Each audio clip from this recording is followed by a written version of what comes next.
Microsoft has given Digital Foundry a sneak peek at what they have in store for the reveal of Project Scorpio.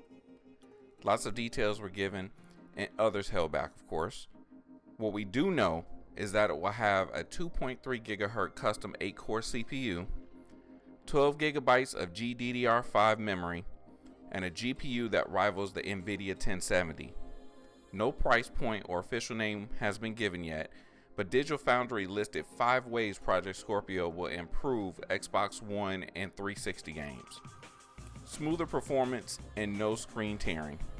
The increased specs of the Scorpio will help games that have trouble keeping their frame rates, but will not make a game that's running 30 frames per second suddenly run at 60 frames per second. Maximum possible resolution on dynamic titles.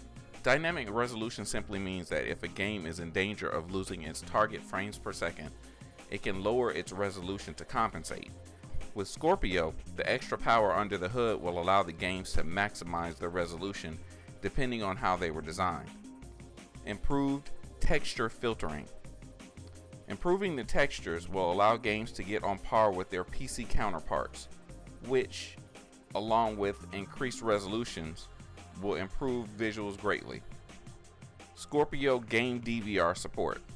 Simply put, 4K 60 frames per second video capture without a performance hit. Faster loading. For games like Battlefield 1 that can take minutes to load, Scorpio will use increased CPU and hard drive speeds along with the extra RAM to lower those loading times. The new Transformers fighting game has been released on iOS and Android. It features characters from 30 years of Transformer history. Collect your favorite characters to build your team and defend your base from other players.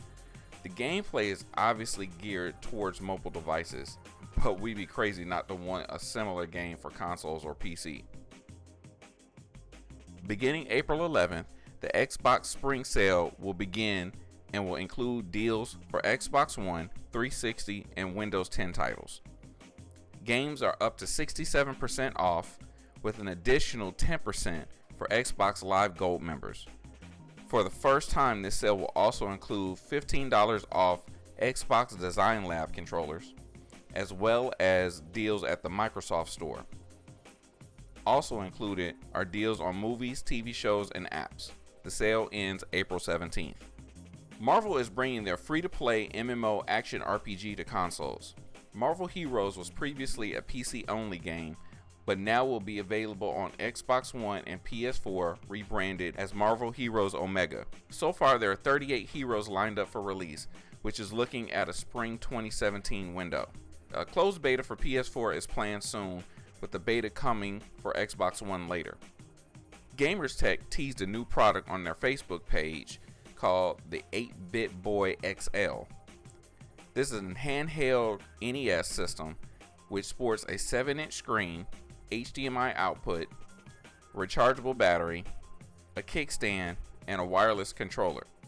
Those last two features sound a lot like they took some cues from the Nintendo Switch. The 8-Bit Boy XL will be available this autumn with pre-order starting next week at gamerstech.com. In the vein of NBA Jam comes a new 2-on-2 basketball game from Saber Interactive called NBA Playgrounds. All 38 NBA teams hit the court in this arcade-style game with over-the-top dunks and moves executed by a nice roster of current and retired NBA players.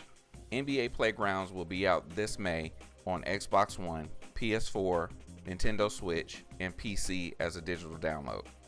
Looks like GameStop's website has been hacked. Blog Cribs on Security reported that they received word from 2 sources that they had received alerts from a credit card processor that said GameStop.com was likely compromised between September 2016 and the first week of February 2017. GameStop released a statement saying, GameStop recently received notification from a third party that it believed payment card data from cards used on the GameStop.com website was being offered for sale on a website, and went on to say, we regret any concern this situation may cause. GameStop would like to remind its customers that it's always advisable to monitor payment card account statements for unauthorized charges. That's all the news for now. Stay tuned for more news and content from Press Start News.